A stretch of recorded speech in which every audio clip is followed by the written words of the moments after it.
नबी से के हजरत अबू बकर हजरत उमर जो फिक्र को न हो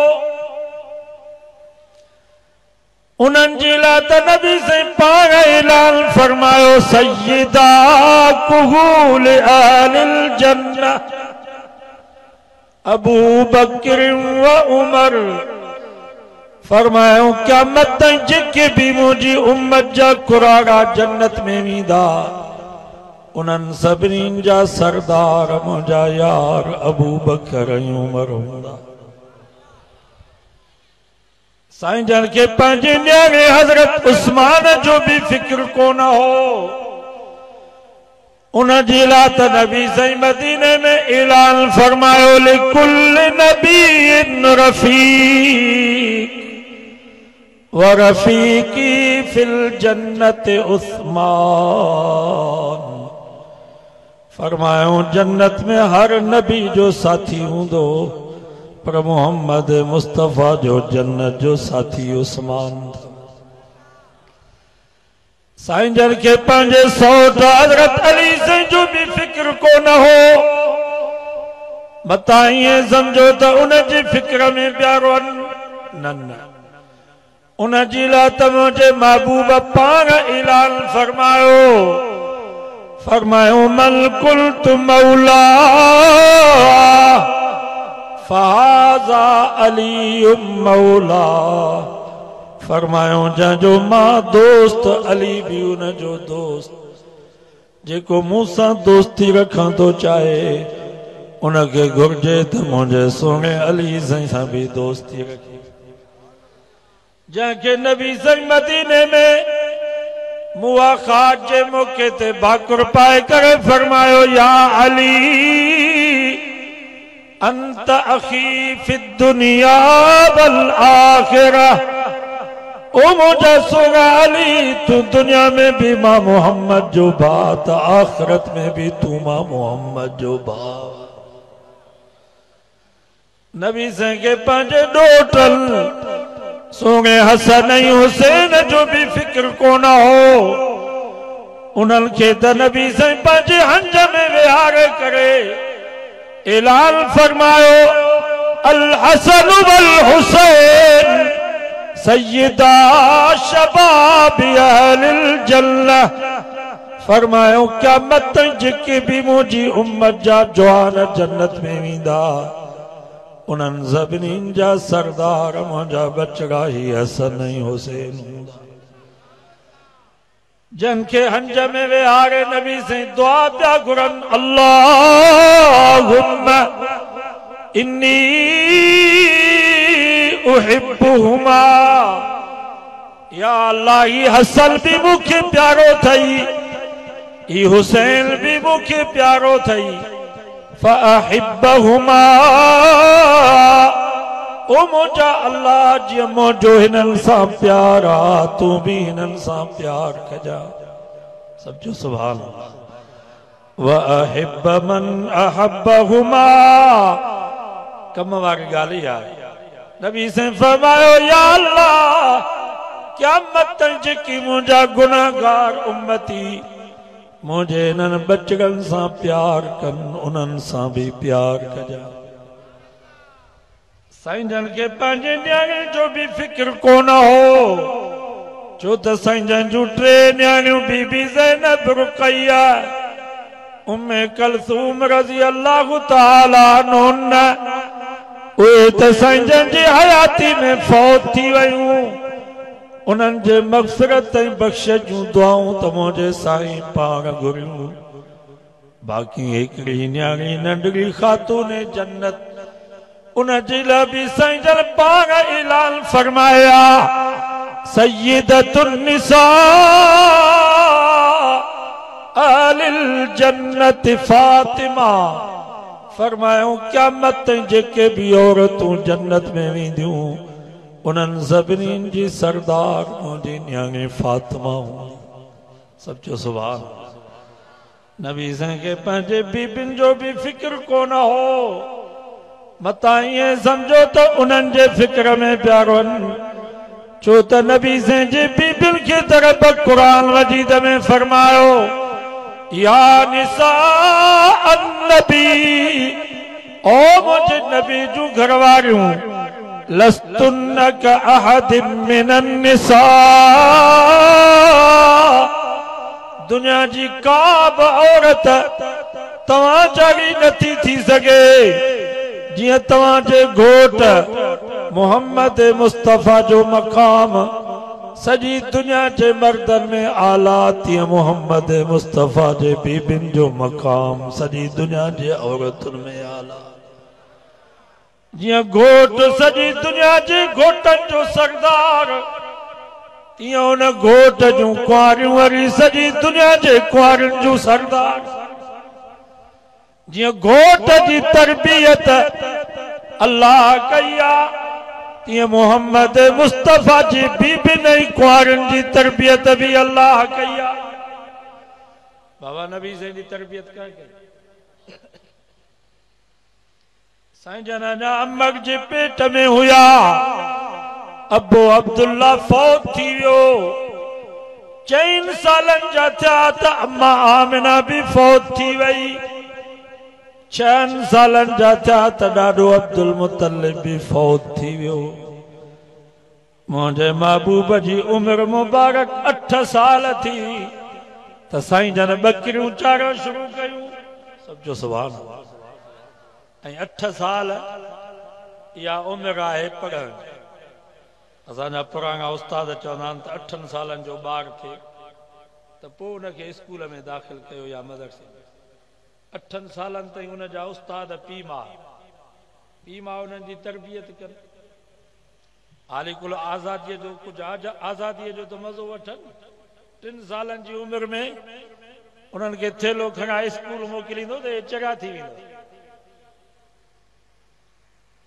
8 साल या पूरी या उमिरि पढ़ण नबी साईं जी उमिरि मुबारक पढ़ण जेतिरी थी त साईं जन बकरियूं चारण शुरू कयूं सुभान अल्लाह सजो ॾींहुं जंगल में बकरियूं चारींदा धनार तव्हांखे ख़बर आहे धनार जरमल शाम जो वापसि मोटंदो आहे त वीचारो थकायल बकरियुनि खे वाड़ में वाड़े वञी आराम कंदो आहे साईं जन शाम जो बकरियुनि खे वाड़ में वाड़े आराम फरमाईंदा हुआ अॻे उताकुर में कचहरियूं थींदियूं वॾा वॾा दाना माण्हू पुराणे जोग जा माण्हू कचहरियुनि में वेहंदा पोइ उतां इल्मु नसीब थींदो वॾा वॾा नुक्ता नसीब थींदा कचहरीअ में भी इल्मु थींदो नसीब नबी साईं खे इहो भी कोन थियो अल्लाहु अकबर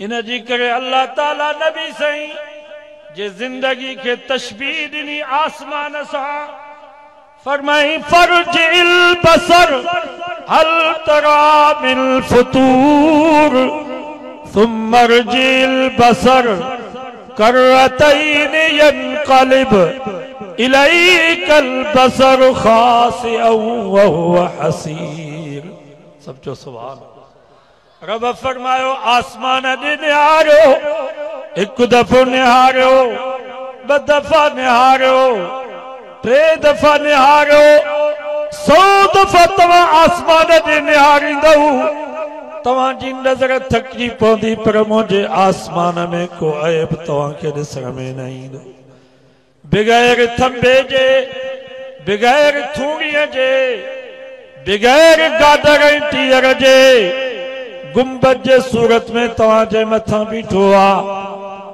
1000 साल गुज़री विया न टेक जी ज़रूरत न मरमत जी ज़रूरत पूरी दुनिया आसमान जो फ़ाइदो पई वठे अल्लाह साईं फरमायो मुझे महबूब जी जिंदगी भी आसमान वांगुरु बेअब अथव मुझे महबूब जे बचपन के ॾिसो मुझे सोने नबी जे जवानीअ खे ॾिसो मुझे महबूब जे ओड़े पाड़े खां पुछा कयो पंहिंजनि खां पुछा कयो परावनि खां पुछा कयो दोस्तन का पुछा कयो दुश्मनन का पुछा कयो अल्लाह अकबर पूरी जिंदगी को गुनाह तो पंहिंजी जाइ ते का गलती तो पंहिंजी जाइ ते पर को खिलाफे उला भी मुझे नबी का कम न थियो। जी आसमान बेऐब ये मुझे महबूब मुस्तफा जी जिंदगी भी बेऐब। जी आसमान बगैर थूणिया जे बगैर गाडर टीयर जे गुंबद जे सूरत में तवा जे मथा बीठो आ। क़यामत ताईं उम्मत फायदो पई वठे। ये मोहम्मद मुस्तफा बगैर उस्ताद जे तरबियत जे बगैर अबे अम्मा जे तरबियत जे बगैर का मुर्शिद जे तरबियत जे सजी दुनिया जो उस्ताद लगो पियो आ। क़यामत ताईं उम्मत मोहम्मद मुस्तफा जो फैज़ पई हासिल।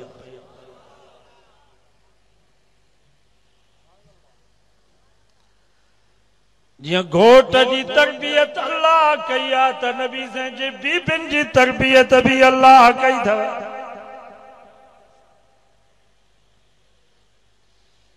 बाबा असांजे न्याणीअ जी शादी थींदी आहे पोइ अम्मा उनखे सम्झाईंदी आहे, अबो उनखे सम्झाईंदो आहे पुट ॻोठ में सभ खां वधीक भलो घोट असां तोखे ॾिनो आहे। बा अखलाक शरीफ खानदान इज्जत वारो घर मेहरबानी कजा पंहिंजे घोट जो ख्याल कजा। अबो अम्मा सम्झाईंदा न पर हिते अम्मा आशा अम्मा हफ्सा अम्मा मारिया बीबी उम्मे हबीबा ई सॼी दुनिया जी औरतुनि जूं उस्तादियाणियूं आहिनि। तंहिंजे करे हिननि जी तरबियत केरु थो करे?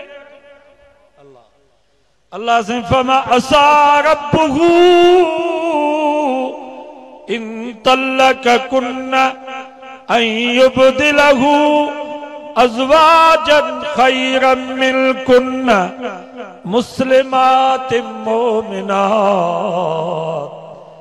कानितातिन ताइबात आबिदातिन साइहात सय्यिबातिन व अबकारा। सब जो सुभान अल्लाह। 28 सिपारो सूरत तहरीम। अल्लाह ताला नबी से जे बीबिन जी तरबियत तो करे। ओ मुझे सोने नबी जो घर वारियूं जड़ो घोट तव्हां खे मिलियो आ कायनात में अड़ो घोट कंहिंखे भी न मिलियो आ। ख्याल कजो पंहिंजे घोट मोहम्मद मुस्तफा जो। जेकर तव्हां जो घोट मोहम्मद मुस्तफा तव्हां ते नाराज थी पियो ऐं तव्हां खे छॾे ॾिनई, रब फरमायो मां रब खे ताक़त आ मां तव्हां जे बदले में पंहिंजे महबूब खे तव्हां खां वधीक भलियूं घर वारियूं पाराए सघां थो। जेके इबादत गुज़ार भी हूंदियूं रोज़ेदार भी हूंदियूं नेकोकार भी हूंदियूं ज़ाकिर भी हूंदियूं जेके भी भलियूं सिफ़तूं आहिनि उहे सभु उन्हनि में मौजूद हूंदियूं। पर तव्हां जा बख़्त भला जियां तव्हां जे घोट खे कायनात में मां रब चूंडियो आ त तव्हां खे भी पंहिंजे सोणे घोट जे लाइ मां रब चूंडियो आ। ख्याल कजो पंहिंजे घोट जो। कॾहिं कॾहिं वरी ज़ाल मुड़िस सां को अंगल कंदी आ तो पोइ पुट वरी पीउ खे शिकायत कंदो आ त बाबा तो पांगाई आ हाणे अंगल पई करे हाणे मां छा कयां। पोइ पीउ पंहिंजे पुट खे तसली ॾींदो। हिते नबी साईं जे बीबिन नबी साईं सां अंगल कयो। समझो सुभान अल्लाह। साईं हाणे त असांखे बवेला मानी मिले हाणे त हिकिड़ो लटनि जो वॻो उटल में हुजे जो हिकिड़ो वॻो धोऊं त वरी ॿियो पायूं। मां तव्हां खां पुछां थो इहो जाइज़ मुतालबो हो या न जाइज़? जाइज़ मुतालबो। पर नबी साईं खे ॾुख पहुतो त नबी जूं घरवारियूं लटे कपिड़े जो मुतालबो कनि खाधे पीते जो। हदीस में चए थो साईं जन पंहिंजे घर वारनि खां नाराज़ थी मथे बाला खाने में हलिया विया। याद रखो कंजारो जा मुसलमानों शागिर्द परेशान थींदो आ, उस्ताद तसली ॾींदो आ। बच्चो रोंदो आ त पीउ मां उनखे परचाईंदा हल। मुरीद परेशान थींदो आ त मुर्शिद दिलदारी ॾींदो आ। पर खुदा जी ज़ात जो कसम आ, मुझो सोनो नबी परेशान थींदो त नबी के तसली ॾियण वारो अल्लाह। अल्लाह साईं जिब्रील के हुकुम कयो, जिब्रील जी रब्बे जलील मुझे महबूब के तसल्ली दी। या अय्युहन नबी कुल अज़वाजिक इल कुल्तुन्न तुरिदुनल हयातद दुनिया वज़ीनतहा फतालैन उम्मतिकुन्न वउसर्रिकुन्न सराहन जमीला। सुभान अल्लाह। रब फरमा मुझा महबूबा तो के मां पारायूं वनी ज़ालो तंहिंजे करे पंहिंजे ज़ालुनि जे बारे में परेशान न थी। आखिरी वार्निंग दे पंहिंजे घर वारनि खे त जेकर तव्हांखे दुनिया दौलत खपे, माल मिल्कियत खपे, बंगला माला तू दुनिया जो ठठ, दुनिया जी ज़ीनत तव्हांखे खपे, पोइ इहे शयूं तव्हांखे मां मोहम्मद वटि कोन मिलंदियूं। छो त मां त रब खां दुआ घुरी आ, अल्लाहुम्मा अहयिनी मिस्कीना व अमितनी मिस्कीना। या अल्लाह मूंखे दुनिया में रहा त मिस्कीन करे रहा, मुझो मौत थी तो मौत भी मिस्कीनी हालत में थे। या अल्लाह क्या मर्जी मुखे उथारी तो मिस्कीन नहीं गरीबन जी जमात में उथार।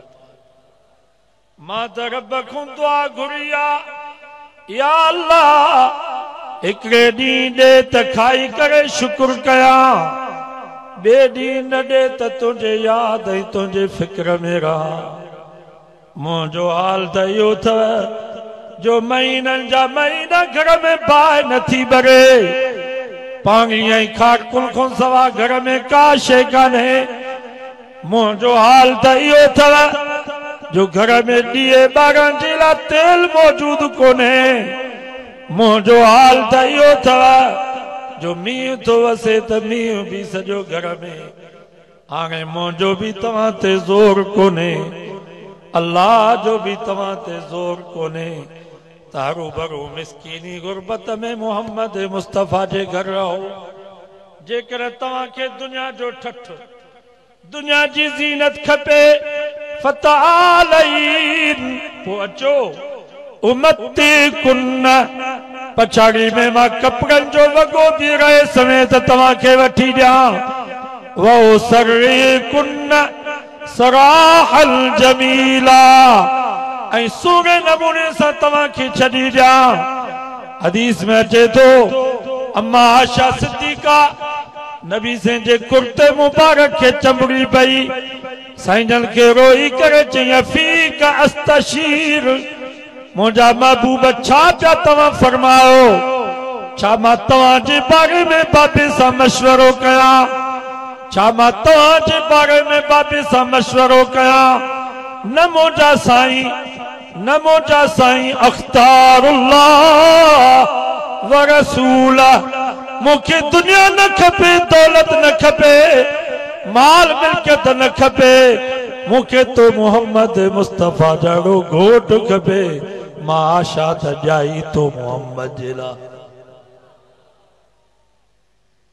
ऐं सभिनी नबी से जे बीबियुनि नबी से खे इहो ई जवाब ॾिनो त असांखे दुनिया जी का शइ न खपे, असांखे तव्हां खपे।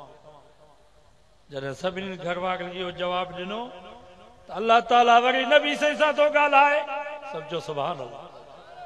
ला यहिल्लु लकन निसा मिन बाद वला अन तबद्दल बिहिन्न मिन अज़वाज।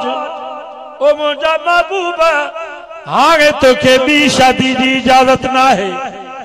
आशा खां पोइ, हफ्सा खां पोइ, मारिया खां पोइ, मैमूना खां पोइ, उम्मे हबीबा खां पोइ, उम्मे सलमा खां पोइ, ज़ैनब बिन्त जाश खां पोइ हाणे तोखे ॿी शादी जी त इजाज़त न आहे पर वला अंत बदल बिहिन मिन अज़वाज बदलाण जी भी तोखे इजाज़त न आहे। इएं न जो हिक घरवारी खे तलाक ॾेई करे वरी ॿी शादी करी बदलाण जी भी तोखे इजाज़त न आहे। तू इन्हनि सां तो ठही इहे तोसां थियूं ठहनि। जियां तोखे मां चूंडियो आहे सॼे काइनात में तीअं तुंहिंजे बीबियुनि ऐं कुंवारनि खे भी मां रब तुंहिंजे लाइ चूंडियो। वरी नबी साईं जे बीबियुनि जी तरबियत थो करे। वरी अल्लाह नबी साईं जे बीबियुनि सां थो ॻाल्हाए। या निसा अन्नबी मन याति मिनकुन बिफाहिशतिन मुबय्यिना। ओ मुंहिंजे नबी जूं घर वारियूं ख़बरदार तव्हां आम औरतूं न आहियो। तव्हांजो अल्लाह वटि वॾो मक़ाम आहे छो त तव्हां नबी जूं बीबियूं आहियो। ख़बरदार जेकर तव्हां खां का ग़लती थी वई तव्हां खां को गुनाह थी वियो त ॿियनि औरतुनि खे हिकु दफ़ो सज़ा ॾींदुसि तव्हांखे ॿ दफ़ा सज़ा ॾींदुसि छो त तव्हां नबी जूं बीबियूं आहियो। ऐं मतां ईअं सम्झो त असां नबी जूं घर वारियूं आहियूं तंहिंजे करे असांजी मर्ज़ी आहे जीअं वणे तीअं कयूं असांखे सज़ा न मिलंदी। वकान ज़ालिक अलल्लाहि यसीरा। रब फरमाया ॻाल्हि अल्लाह ते आसान।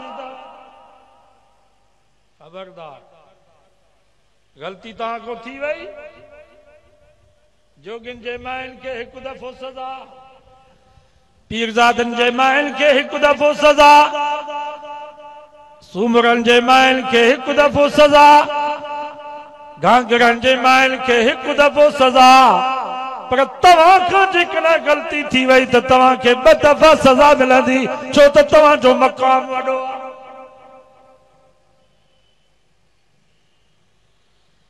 वमन यकुनुत मिनकुन लिल्लाहि व रसूलिही व तामल सालिहन नुतिहा अजरहा मर्रतैन।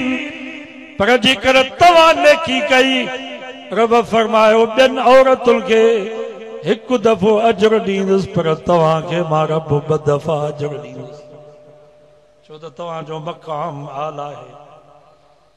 या निसा अन्नबी लस्तुन्न कअहदिन मिनन निसा। ओ मुंहिंजे नबी जूं घर वारियूं तव्हां आम औरतूं न आहियो तव्हां नबी जूं बीबियूं आहियो। फला तख़ज़ान बिलक़ौल। अल्लाह तो नबी साईं जे बीबियुनि जी तरबियत करे। खबरदार तव्हांजे ॻाल्हाइण में नरमी न हुजे। तव्हां कंहिं धारे मर्द सां खिली न ॻाल्हायो अजायो कंहिंसां कचहरी न कयो छो त तव्हां सॼी दुनिया जी औरतुनि जूं उस्तादियाणियूं आहियो।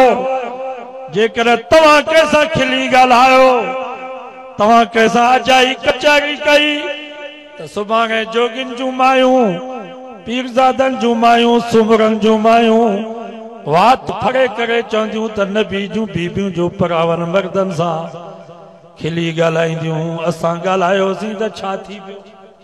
बाबा चवनि आखिर न पर अल्लाह ताला क़यामत ताईं सॼी दुनिया जी औरतुनि जे वातनि खे बंदि करे छॾियो। कंहिं भी दुनिया जी का पढ़ियल लिखियल औरत के हक़ ही नथो घुर्जे उनके इजाजत ही ना है जो नबी जे बीबियुनि जे बारे में चवे त नबी जूं बीबियूं दागल मर्दनि सां खिली ॻाल्हाई। वकरन फी बुयूतिकुन्न।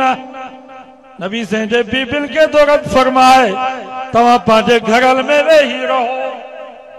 वअकिमन सलाह। नमाज भी घर में वेही करे अदा कयो। मस्जिद को वधीक सवाब तव्हांखे घर में मिलंदो। घर में भी सहन को वधीक विरांडे को वधीक सवाब। कमरे में दरियूं दरवाजा बंद करे उते तव्हां नमाज पढ़ंदियूं त सब को वधीक सवाब मिलंदो। वला तबरजन तबरुजल जाहिलियतिल ऊला। जी आम जाल जूं औरतूं जाहिल औरतूं बेपर्दा थी करे ॿाहिरि निकिरंदियूं आहिनि। ओ मुंहिंजे नबी जूं बीबियूं तव्हां ईअं आम औरतुनि वांगुरु ॿाहिरि न निकिरजो। वाकिमन सला, नमाज घर में वेही करे अदा कयो। वातीन ज़का, ज़कात खैरात भी घर में वेही करे ॾियो। वातीन अल्लाह व रसूल, घर में वेही करे अल्लाह ऐं अल्लाह जे रसूल जी फर्मा बरदारी कयो। वज़कुरन मा युतला फी बुयूतिकुल मिन आयातिल्लाहि वल हिकमा। जॾहिं बोग थियो, घबराहट महसूस कयो, अल्लाह से फरमायो घर में वेही मुंहिंजो ज़िक्र कयो, कुरान मजीद जी तिलावत कयो। मां रब तव्हांजो सभु घबराहटूं दूर करे छॾींदुसि, सुकून वारी ज़िंदगी नसीब। युरीदुल्लाह अन युज़हिब अलकुमुर रिज्स अहलल बैत। रब फरमायो ओ मुंहिंजे नबी जूं घरवारियूं, मां रब फ़ैसिलो करे छॾियो आहे त जीअं तव्हांजो घोटु मोहम्मद मुस्तफ़ा पाक आहे, जीअं तव्हांजे घोटु मोहम्मद मुस्तफ़ा जे वेझो का पलीत शइ, का नजस शइ वेझो न थी वञे, इएं मां रब फ़ैसिलो कयो आहे त मोहम्मद मुस्तफ़ा जे बीबियुनि ऐं कुंवारनि खे बि पाक करे छॾियो। बाबा हिते आल बैत मां मुराद केरु आहिनि? नबी साईं जूं ज़ालूं। सम्झो, नबी साईं जे बीबियुनि खे अल्लाह छा चयो आहे क़ुरान में? आल बैत।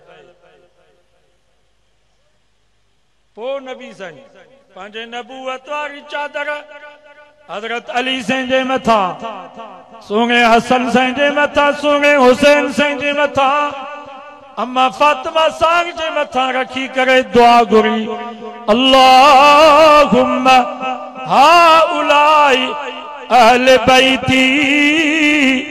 या अल्लाह, ही अली भी मुझे घर जो भाती थई। समझो सुभान अल्लाह। ई फातिमा भी मुझे घर जी भातियाणी आ, ई हसन भी मुझे घर जो भाती आ, ई हुसैन भी मुझे घर जो भाती आ। फज़हब अलगुमुर रिज्स व तहिरहुम तत्हीरा। जीअं मुझे बीबिल मुझे कुंवारनि खे तो पाक करे छॾियो आहे, ही भी मुझे घर जा भाती थई। अल्लाह हिननि खे भी पाक करे। हज़रत अली साईं के, अम्मा फातिमा के, सोने हसन साईं के, सोने हुसैन साईं के अहल बैत नबी साईं चयो। नबी साईं जे बीबियुनि खे अहल बैत कंहिं चयो? अॼो वाइदो कयो जन खे अल्लाह अहल बैत चयो आहे, उन्हनि जो भी अदब कंदासीं। जन खे मोहम्मद मुस्तफ़ा अहल बैत चयो आहे, उन्हनि जो भी अदब कंदासीं।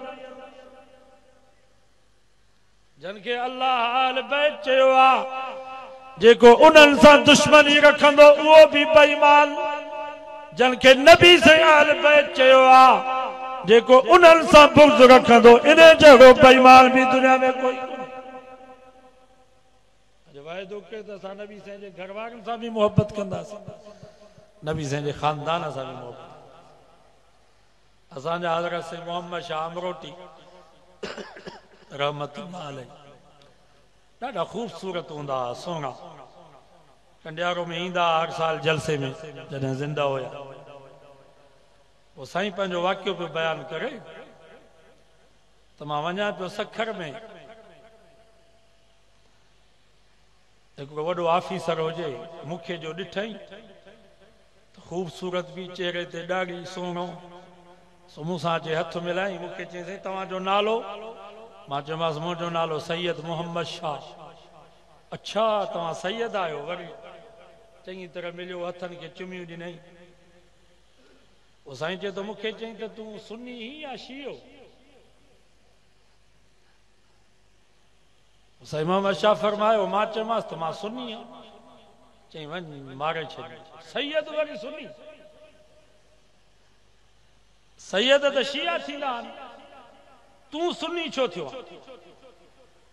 हजरत सैयद मोहम्मद शाह अमरोटी रहमतुल्लाह अलैह फरमायो, सुन्नी असां सैयदन जी इज्जत कंदा हन, सुन्नी असां सैयदन के हलाली पुट समझंदा हन, शिया असां के हलाली पुट न समझंदा।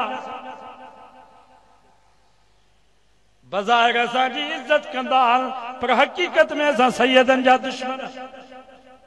चई सही शिया सब खां वधीक इज्जत सैयदन जी शिया कंदा हन। तव्हां जे हथनि खे चुमी, सैयदन जे हथनि खे चुमियूं ॾियण वारा शिया, पेरे पवण वारा शिया, सैयदन खे पंहिंजे घर में न्याणियुनि जे विच में विहारण वारा शिया।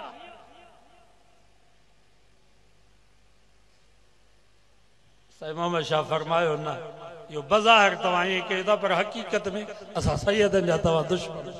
चई इहो कीअं? ही तवज्जो कजो, ये ॻाल्हि ॿुधिजो साईं।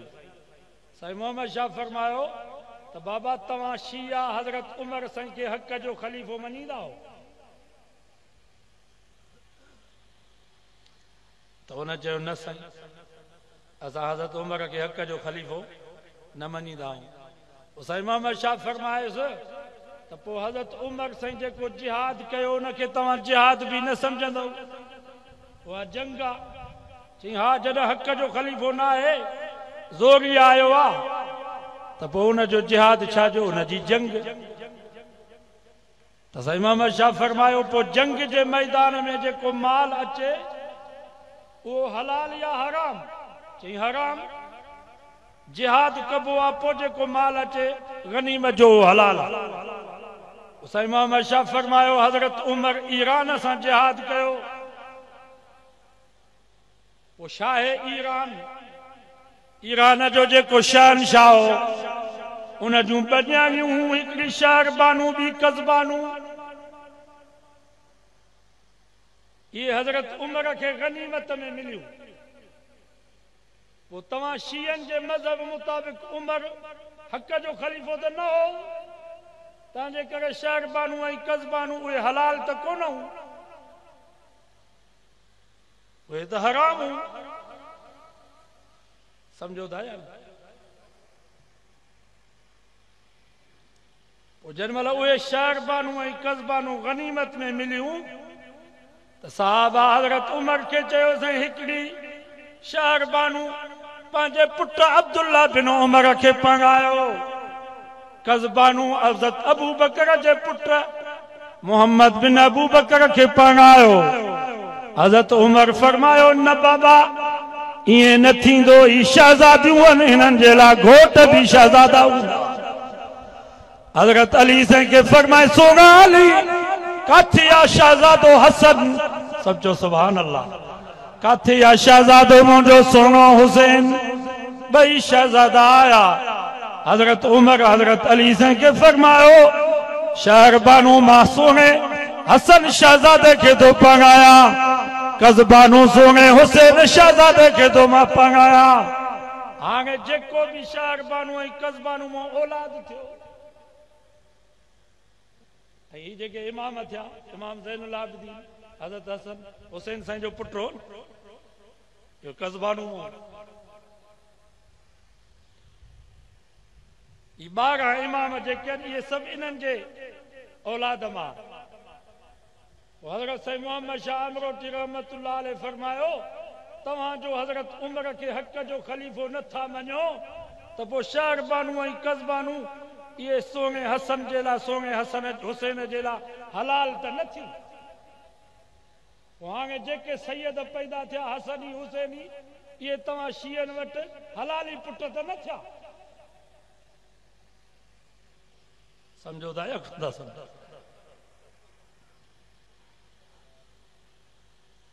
तव्हां त असां सैयदनि जा वॾे में वॾा दुश्मन आहियो, जो असांखे हलाली पुट ई नथा सम्झो। त साईं मोहम्मद शाह चयो त परेशान थी हैरान थी मूंखे चई वञ भेणा, तूं त भेणा को कुरानी सैयद हुई। साईं मोहम्मद शाह फरमा हा बाबा असां कुरानी सैयद आहियूं, बाक़ी तारीख़ी सैयद असां न आहियूं, असां कुरानी सैयद। साईं मोहम्मद शाह फरमायो तव्हां शिया मुंहिंजे बाबे अली ते दुरूद बि न पढ़ंदा।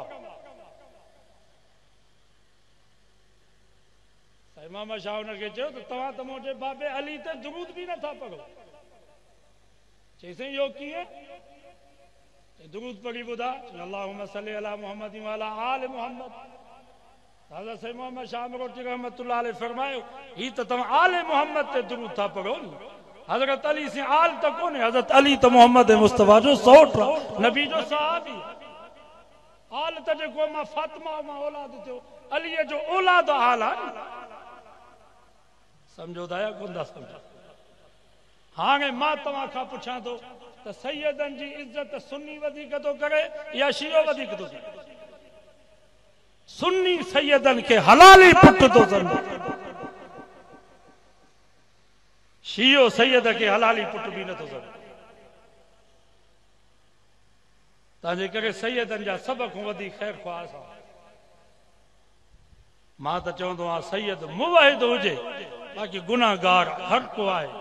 सैयद मुवाहिद हुजे उनजे हथनि खे असां चुमियूं ॾींदा। सैयद मुवाहिद हुजे उनजे पेरनि जे तरे खे जेका मिटी लॻे असां पंहिंजे अख जो लॻे सघूं।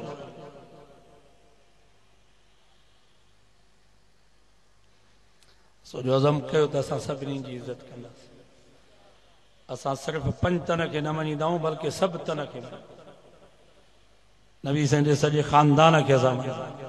हज़रत अली साईं जे सभिनी पुटनि खे असां मञींदा आहियूं। 18 पुट 13 न्याणी। हज़रत हसन साईं जा 8 पुट असां सभिनी खे मञींदा आहियूं। सहाबा असांजी हिकिड़ी अख, अहल बैत असांजी ॿी अख। असां काणा बि न आहियूं, अंधा बि न आहियूं। जेको सहाबा सां मोहब्बत रखे अहल बैत सां न रखे इहो काणो आहे। जेको अहल बैत सां मोहब्बत ऐं सहाबा सां ॿिन्हिनि सां मोहब्बत न रखे इहो अंधो आहे। अॼु वाइदो कयो पंहिंजे ईमान खे काणो बि न बनाईंदासीं, पंहिंजे ईमान खे अंधो बि न बनाईंदासीं। सहाबा अहल बैत सां सच्ची मोहब्बत रखी पंहिंजे ईमान खे सही सालिम बनाईंदासीं।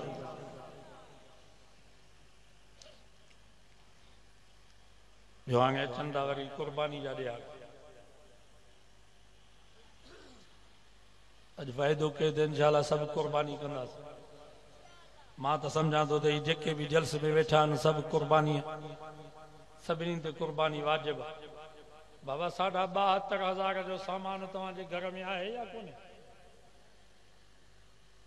52 तोला चांदीअ जो निसाब, उनजी क़ीमत थी थिए 72,000, भला 75,000 जो सामान जंहिंजे घर में हुजे, ये पेटियूं, ये रलियूं, ये कंबल, ये थांव जेके फालतू पिया आहिनि, ये सभु ॿधबा, ये मेहियूं, ये ढगियूं। हाणे मां तव्हां खां पुछां थो हिते को ग़रीब आहे? सभिनी ते क़ुर्बानी वाजिब। अॼु वाइदो कयो त सभु क़ुर्बानी कंदासीं। ऐं क़ुरान मजीद में अल्लाह से फरमा लन यनालल्लाह लुहूमुहा वला दिमाउहा वलाकिन यनालुहु तक़वा मिनकुम। रब फरमाओ गोश्त भी तव्हां खाओ, जेरा भी तव्हां खाओ, पावा भी तव्हां खाओ, ओजरी ऐं जिगर भी तव्हां खाओ। तव्हां रुगो रत वहायो, तव्हांजी कुर्बानी क़बूल थी। बस जानवर जो रत ज़मीन ते किरियो, तव्हांजी कुर्बानी क़बूल थी।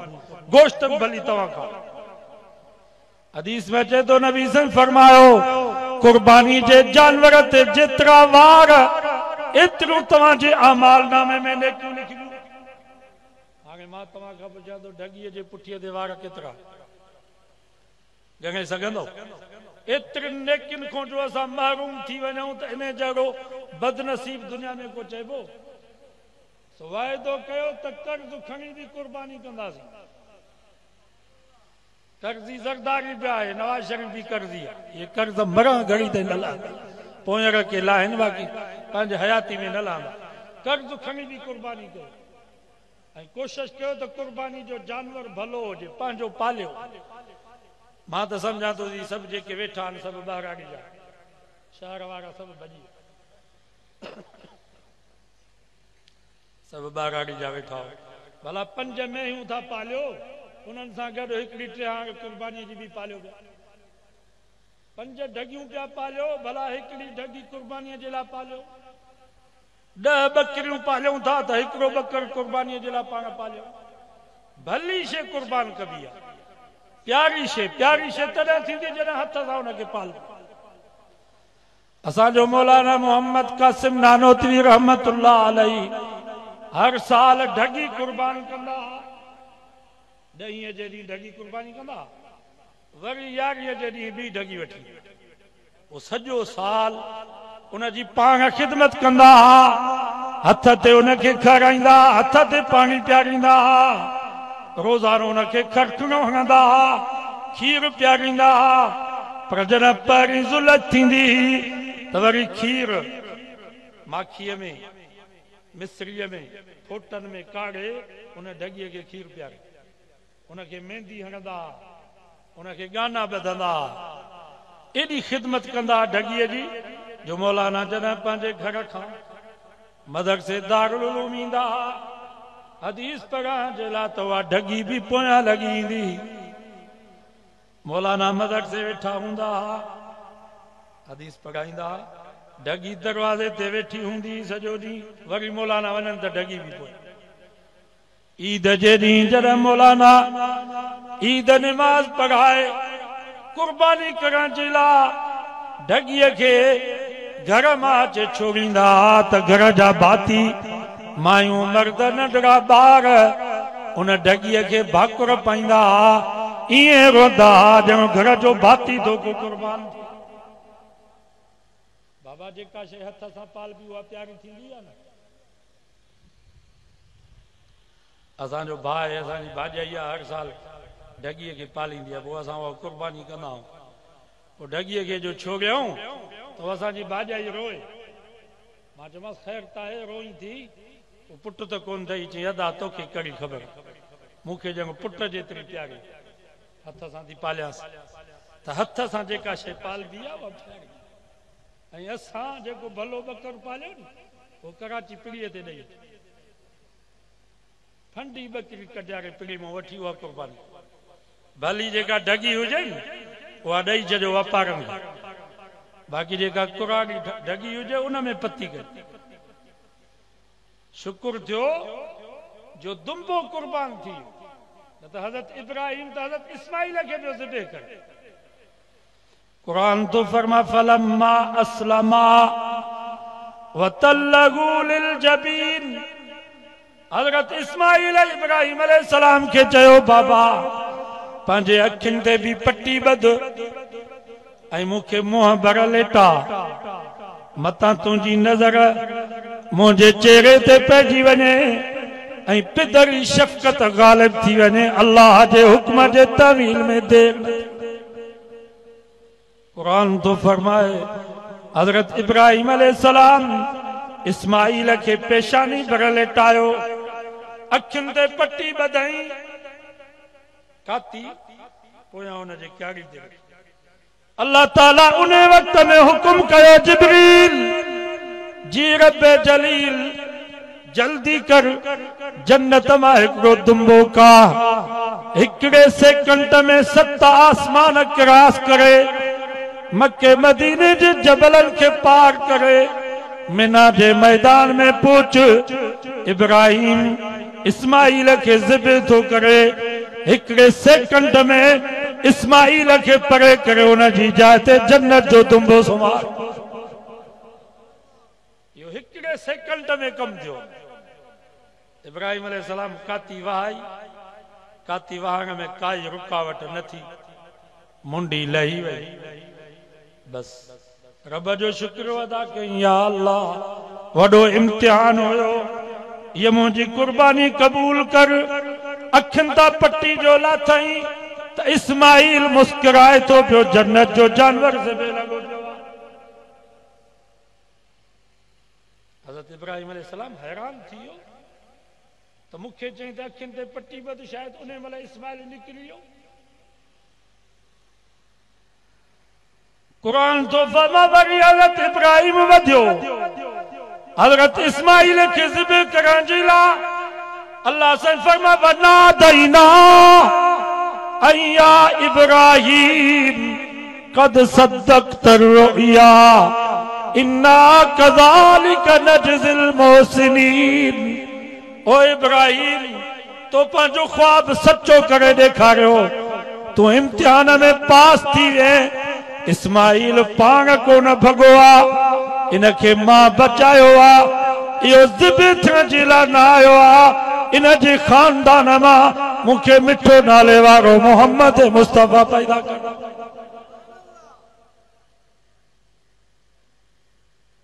इस्माइल अलैहिस्सलाम ज़िबे थी वञे त असांखे पुट ज़िबे करणु। सोजो अज़म कयो त इंशाअल्लाह सब कुर्बानी कंदासीं। इन साल इज्तिमाई कुर्बानी जो आहे प्रोग्राम कोन जानवर वतान जामी अनवार इज्तिमाई न आहे। खलुन के भी रेटी कोने को तकलीफ़ की केर इमरान एडो हरामी असांखे लॻो आहे जीअं हुकूमत में आयो आहे खलुन जो रेट ई खत्म। ऐं ही पिया सम्झनि त शायदि कुर्बानीअ जे खलुन जो रेट घटि कंदासीं त मदरसा बंदि थी वेंदा। ऐं अल्हम्दुलिल्लाह मदरसा वधनि पिया आहे या न। पर साल वफ़ाक में जन हाफ़िज़नि हिफ़्ज़ जो इम्तिहान ॾिनो 72,000 उन्हनि जो तादाद, जन में 13,000 नियाणियूं जेके क़ुरान जो हाफ़िज़ आहिनि। हिन साल वरी 76,000। सचो सुभान अल्लाह। माना अंग वधियो आहे न। हालांकि हुई भी लॉकडाउन ईद उल अज़हा खां पोइ मदरसा खोलिया न।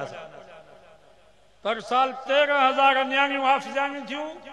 हिन साल वफ़ाक में 15,000 नियाणियूं हाफ़िज़ानियूं थियूं जन क़ुरान मजीद याद कयो। तादाद वधे भी। हुकूमत कोशिश पई करे। हाणे हुकूमत कानून कढियो आहे तो सुबह को वठी 12 बजे ताईं मदरसे में स्कूल पढ़ायो इंग्लिश। हाणे 12 बजे ताईं तालिब इंग्लिश पढ़नि त पोइ क़ुरान हदीस छा पढ़नि। ऐं हुकूमत चए थी त इहे जेके तव्हां शर्त रखिया आहिनि त तालिब जेके आहिनि पटको पाइनि ॾाढ़ी रखनि ही पहिरां पाए अचनि लटा हाड़ा इहे शर्त ख़तमु कयो। ऐं चवंदा त फीस वठो। कराची में अक्सर मदरसा साईं जेके जामियत रशीद सां या बिनूरिया साइट वारो जेको मुफ्ती नईम वारो मदरसो आहे उन्हनि मदरसनि जा जेके भी मदरसा मुंसलिक आहिनि उहे सभु मॉडल मदरसा थी विया आहिनि। उन्हनि सभिनी पंहिंजे मदरसनि वारनि मोहतमीम पंहिंजे मदरसे जे दरवाज़े ते गेट ते बोर्ड हणी छॾिया आहिनि त 12 बजे ताईं तव्हांजे बच्चनि खे असां इंग्लिश पढ़ाई स्कूल पढ़ाईंदासीं। को शर्त न आहे न ॾाढ़ी जो न पटके जो। ऐं हुकूमत उन्हनि खे चवे थी तव्हां फीस वठो असांखे बि हिसो ॾियो। बाबा फीस वठंदासीं त हुकूमत खे बि हिसो ॾिबो या न। मौलाना फज़ल रहमान साहब फरमाए ज़ालिमो असांजे मदरसनि में जेके बच्चा पढ़ण जे लाइ अचनि था उन्हनि खे किराए जे लाइ पैसा कोन्हनि के फीसूं केॾो भरनि।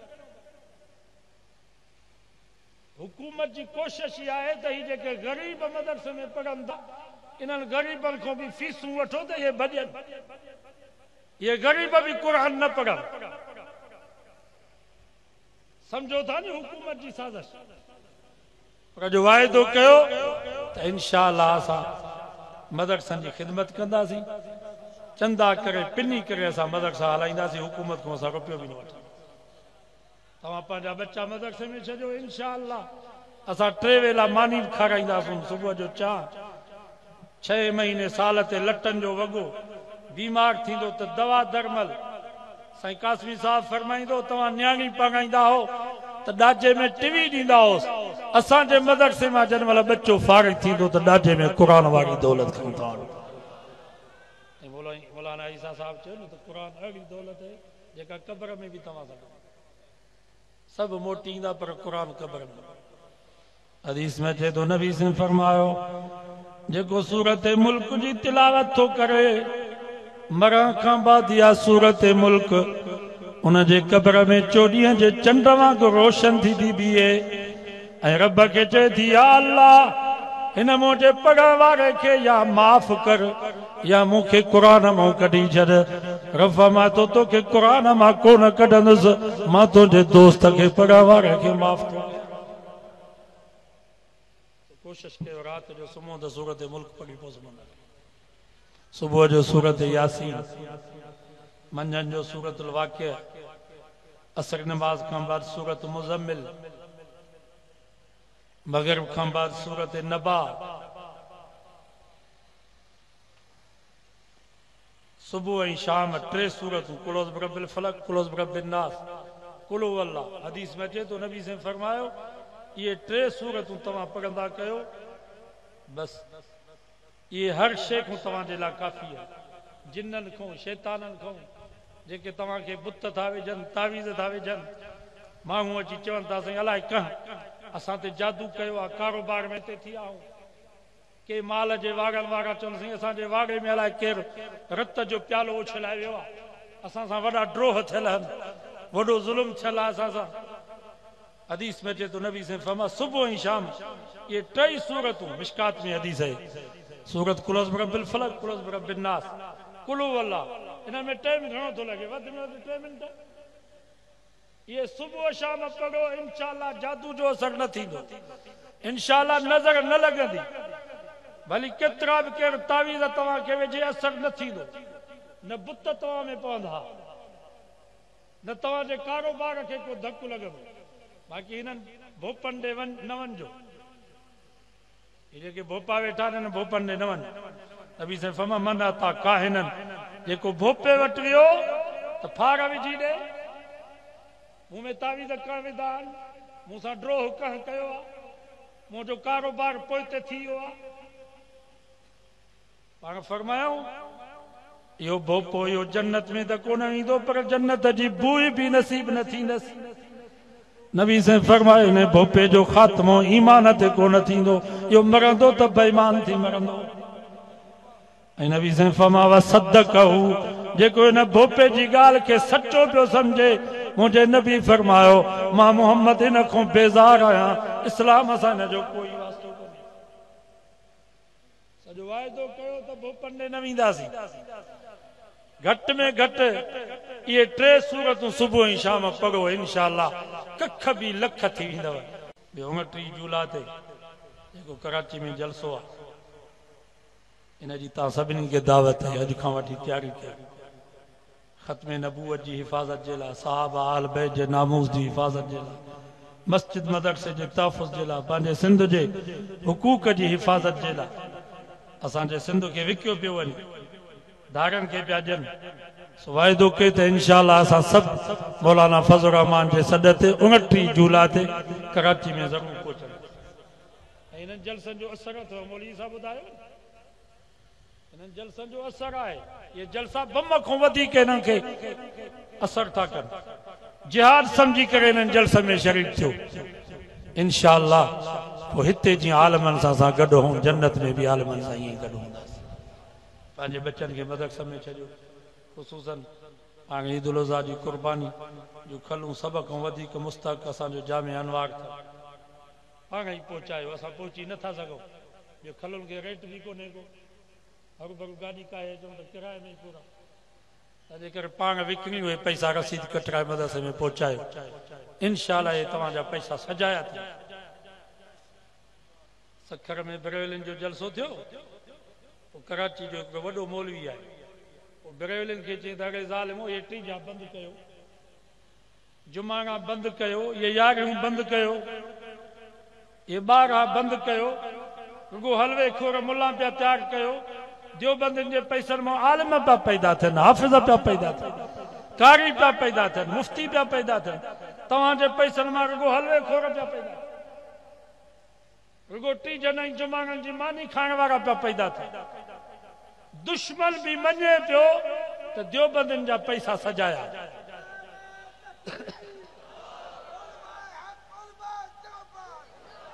ऐं मां तव्हां खां पुछां थो, ही जेके 10 आलिम थिया अॼु, 4 हाफ़िज़ थिया, इन्हनि में महिनत सिर्फ़ु उस्ताद अब्दुल अली जी आहे छा?